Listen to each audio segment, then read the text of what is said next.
Ito yung fuel pump assembly. Yan o. Ganito lang magtanggal ng fuel pump. Ito yung socket ng motor.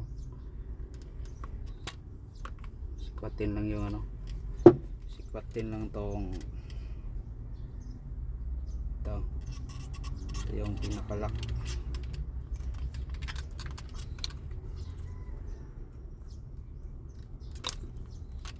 Yan lang, yan o.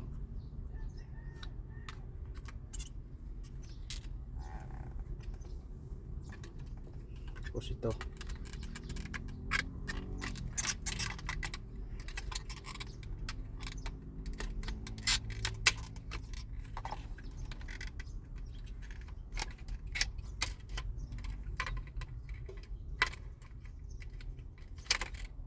Ito yung lock. Ito yung rubber.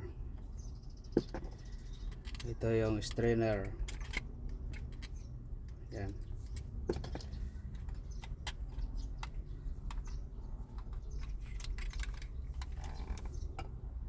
Ito yung main lock.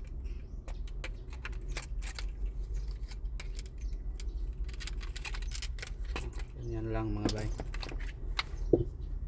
Ganyan lang magtanggal ng fuel pump.